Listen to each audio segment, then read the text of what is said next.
Hey everybody, welcome back to the weekly blog. It's the week after Christmas. I hope everybody made it through okay and you had an incredible holiday. I wanted to take a minute today. I was thinking of something on the way in when I was driving here today. Every week I do this weekly blog, or you see me on TV, you read my books. I hope to be inspirational and positive. But the one thing I want to let you know is I am human, and life isn't always just a bowl of cherries. And I say that because in life, we're all faced with obstacles and things that we don't like, or things about our past that affect our future. It's not that we can eliminate these problems or eliminate the things that might mess with your mind a little bit. It's how we react and move forward. And I say this because, again, every week I come on here and I hope to be the inspiration to drive you to the next level, to get out of your own way of success and start making money with real estate, and then let that affect all areas of your life. But I want you to know that I face some of the same things you probably face. It was Christmas last week, and as well as everything is going in my life, on Christmas Day, I sometimes tend to get depressed. I can't help it. My head goes in different directions, and I literally had to take a ride. I just got out of the house and took a ride. I want to tell you why I think. Again, this isn't poor Dean. I love my life. I love how things are going. I love my family. Now, I think Christmas bugs me. My parents were married 4 times each. I moved about 30 times by the time I was 25 years old. I moved a lot before I was 18. And when I was 3, when they got divorced, a lot of things went wrong, and they had a pretty turbulent relationship, to say the least. And me and my sister kind of got thrown in the middle. Now, again, I'm not saying this to say poor Dean.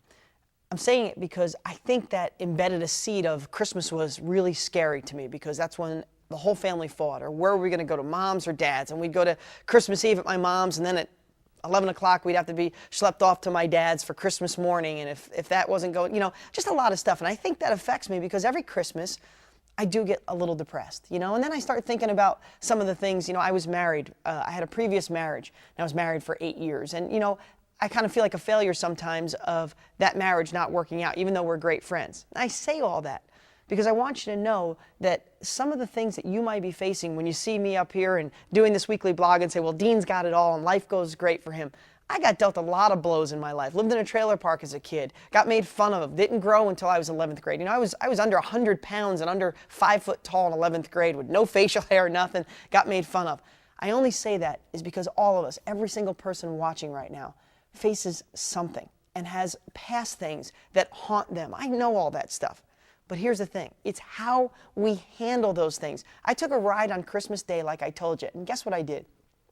I thought about how blessed I was to have 2 children. I have a 2-week-old son named Brody, and I have a 2-year-old daughter. And what I realized, some of the things, my relationship with my ex-wife, I don't think it was supposed to work out because my 2 children were supposed to be born.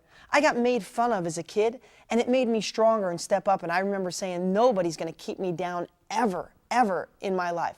My parents were divorced 4 times each, moved around a lot, and they made some mistakes. But I focus on what not to do with my kids, knowing what they did wrong. I love them to death, but they did a lot wrong with me and my sister. So what I did in a half-hour ride is turned all those things in my life to being something I'm grateful for. I was grateful for all that because I love exactly who I am. And if you don't love exactly who you are, really dig down.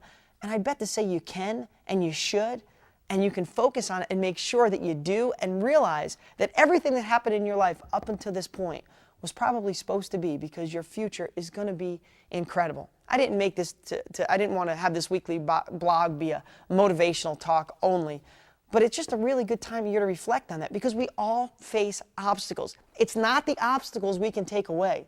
It's how we think about them. And all I know is the number one thing that gets me through when my head gets a little fuzzy about my past is that I focus on what I'm grateful for and where I'm going in the future, and no one can stop me. And I wish that for you this holiday season. That's the gift I hope to give to you, that you can focus on where you want to go, not where you've been. Okay, that's it. I dumped a lot on you. I hope it wasn't too personal, but I feel with my DG family, I can just open up. Last thing I want you to think about. Next week, we're going to talk about setting goals, but not just normal goals. Anybody could write stuff down that never happens. I want to help you set goals that become a reality. So before I give you the tricks on how to do that, for the next week, all I want you to do is think about all the things in life you'd love to achieve. Just think about it. Without any conditions, don't think about how you're going to do it. Don't think why you're going to do it. Just think where you'd love to have, or where you'd love to be in 5 years. Write down those goals, and next week, I'm going to teach you how to make them a reality. Take care. Merry Christmas, Happy Hanukkah, Happy Holidays, Happy New Year, and I'll see you next week. Take care.